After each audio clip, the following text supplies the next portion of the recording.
ವಿನಿಯೋಗ ಅನ್ನೋ ಶಬ್ದಕ್ಕೆ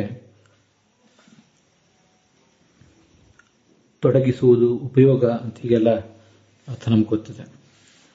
ಒಂದು ಮಂತ್ರವನ್ನು ಒಂದು ನಿರ್ದಿಷ್ಟ ಕಾರ್ಯಕ್ಕೆ ಉಪಯೋಗ ಮಾಡುವುದು ಧಾರ್ಮಿಕ ಕಾರ್ಯಗಳಲ್ಲಿ, ಇದನ್ನು ಕೂಡ ನಾವು ಕೇಳಿರ್ತೇವೆ.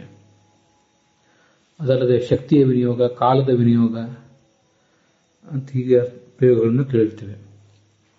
ವಿನಿಯೋಗ ಅಂದರೆ ಇದೇ ಕೆಲಸ, ಪ್ರಯೋಜನ ಅನ್ನೋ ಅರ್ಥದಲ್ಲೇ ಪ್ರಕೃತಿಯ ವಿನಿಯೋಗ, ಪ್ರಧಾನದ ವಿನಿಯೋಗ. ಪ್ರಧಾನ ಅಂದರೆ ಪ್ರಕೃತಿ, ಮೂಲ ಪ್ರಕೃತಿ, ಅದರ ವಿನಿಯೋಗಗಳು, ಅದರಿಂದ ಆಗುವಂತಹ ನಾನಾ ಥರದ ಕಾರ್ಯಗಳು, ಅದನ್ನು ಕೂಡ ಈ ಶಬ್ದ ಹೇಳ್ತಾರೆ. ಪ್ರಧಾನ ಅಥವಾ ಪ್ರಕೃತಿ ಅಂದರೆ ಅದು ಕೂಡ ಒಂದು ಥರದ ಶಕ್ತಿಯೇ, ಅದೇ ಮೂಲ ಶಕ್ತಿ. ಹಾಗಿರುವುದರಿಂದ ಶಕ್ತಿಯ ವಿನಿಯೋಗ, ಶಕ್ತಿಯ ಉಪಯೋಗ ಅನ್ನುವುದು ನಮಗೆ ಈಗಾಗಲೇ ವ್ಯವಹಾರದಲ್ಲಿ ಪರಿಚಿತವಾಗಿದೆ. ಅದೇ ಥರ ಈ ಪ್ರಧಾನದ ವಿನಿಯೋಗ, ಮೂಲ ಪ್ರಕೃತಿಯಿಂದ ಆಗುವಂಥ ಕೆಲಸಗಳು, ಮೂಲ ಪ್ರಕೃತಿಯಿಂದ ಆಗುವಂಥ ಪ್ರಯೋಜನಗಳು, ರೂಪಾಂತರಗಳು. ವಿನಿಯೋಗ ಎಂಬ ಶಬ್ದಕ್ಕೆ ರೂಪಾಂತರ ಅಂತ ಅರ್ಥ ಇಲ್ಲ, ಪರಿಣಾಮ ಅಂತ ಅರ್ಥ ಇಲ್ಲ.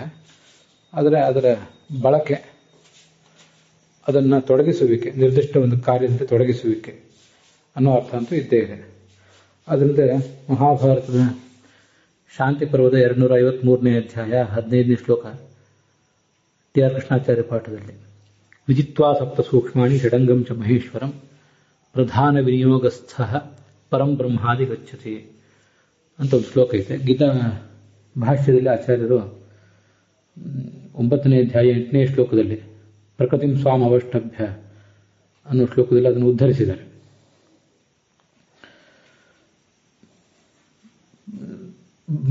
ಮೋಕ್ಷ ಪ್ರಾಪ್ತಿಯಾಗಬೇಕಾದ್ರೆ ಸಪ್ತ ಸೂಕ್ಷ್ಮಗಳನ್ನು ತಿಳ್ಕೋಬೇಕು.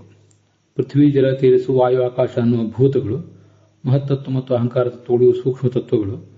ಅದಲ್ಲದೆ ಮಹೇಶ್ವರನ 6 ಅಂಗಗಳು, ಸರ್ವಜ್ಞಾನ, ತೃಪ್ತಿ, ಅನಾದಿಜ್ಞಾನ, ಸ್ವಾತಂತ್ರ್ಯ, ಸದಾತನ ಸಾಮರ್ಥ್ಯ, ಮಿತಶಕ್ತಿ. ಇವು ಭಗವಂತನ 6 ಅಂಗಗಳು.